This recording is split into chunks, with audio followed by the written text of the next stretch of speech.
શનિ રવિના વીકેન્ડમાં કંઈ રેસ્ટોરન્ટ જેવું ખાવાનું મન છે તો આજે આપણે બનાવીશું હોટલ રેસ્ટોરન્ટને પણ ભૂલાવી દે તેવો બહુ ટેસ્ટી એવો પનીર ટિક્કા પુલાવ। તો એના માટે એક કઢાઈમાં આપણે 2 મોટી ચમચી ભરીને તેલ ઉમેરી દઈશું અને તેમાં 1 ચમચી જેટલું આપણે બટર ઉમેરી દઈશું। થોડી એવી આપણે રાઈ અને થોડું એવું આપણે અહીંયા જીરું ઉમેરી દઈશું। તમારે રાઈ ના ઉમેરવી હોય તો તમે સ્કીપ પણ કરી શકો છો। સાથે થોડી એવી આપણે હિંગ ઉમેરી દઈશું અને એક આપણે તમાલપત્ર ઉમેરીશું। સાથે એક નાનો ટુકડો તજ, 2 લવિંગ અને 1 સૂકું લાલ મરચું, સાથે થોડા એવા આપણે મીઠા લીમડાના પાન અને 1 ચમચી જેટલી આપણે મરચાંની પેસ્ટ તો વાટીને મેં ઉમેર્યા છે। સાથે લસણની પેસ્ટ અને આદું મેં છીણીને ઉમેરી દીધું। એકવાર બધું સારું એવું મિક્સ કરી લઈશું અને હવે એક મીડિયમ ઝીણી સમારેલી આપણે ડુંગળી ઉમેરી દઈશું અને ડુંગળીને પણ આપણે સારી એવી સાતળી લઈશું।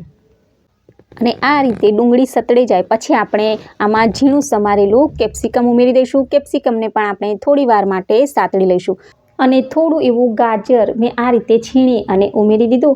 આને પણ આપણે મિક્સ કરી લઈશું અને હવે આપણે મસાલા કરી લઈશું। તો એના માટે 1 ચમચી જેટલું આપણે લાલ મરચું પાવડર, 1 ચમચી જેટલું આપણે ધાણા જીરું પાવડર, અડધી ચમચી હળદર પાવડર અને અડધી ચમચી જેટલો મેં અહીંયા પાઉંભાજી મસાલો। તો બહુ ટેસ્ટી એવો આ પુલાવ બનશે જો પાઉંભાજી મસાલો તમે ઉમેરશો ને તો। 1 ચમચી જેટલું આપણે કાશ્મીરી મરચું ઉમેરી દઈશું।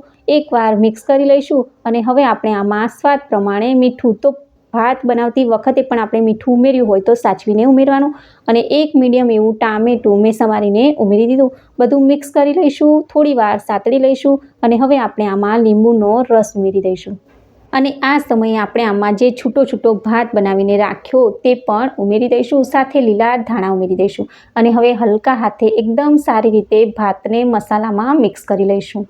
તો ભાત કેટલા ટકા કૂક કરવા, પનીર ટિક્કાનો મસાલો અને પનીર ટિક્કા કઈ રીતે બનાવવા તેનો પુલાવ સાથેનો લોંગ વિડીયો મેં ચેનલમાં મૂકેલો છે। તો આ રીતે હવે આપણે આમાં પનીર ટિક્કા જે રેડી કરીને રાખ્યા તે ઉમેરી દઈશું અને એકદમ હલકા હાથે આને પણ આપણે પુલાવમાં સારા એવા મિક્સ કરી લઈશું। એકાદ મિનિટ આપણે આને આ રીતે થવા દઈશું અને હવે આ બહુ ટેસ્ટી એવો પનીર ટિક્કા પુલાવ બનીને તૈયાર છે। તો તમે પણ આ શનિ રવિના વીકેન્ડમાં હોટલ રેસ્ટોરન્ટને પણ ભૂલાવી દે તેવો પનીર ટિક્કા પુલાવ જરૂરથી બનાવજો। આની ડિટેલ રેસીપી મેં મારી ચેનલમાં મૂકેલી છે અને રેસીપી ગમે તો વિડીયોને લાઇક કરજો અને વધારેમાં વધારે વિડીયોને શેર કરજો અને આવી જ નવી રેસીપીઓને જોવા માટે મારા ચેનલને સબસ્ક્રાઈબ કરજો। Thanks for watching, bye bye.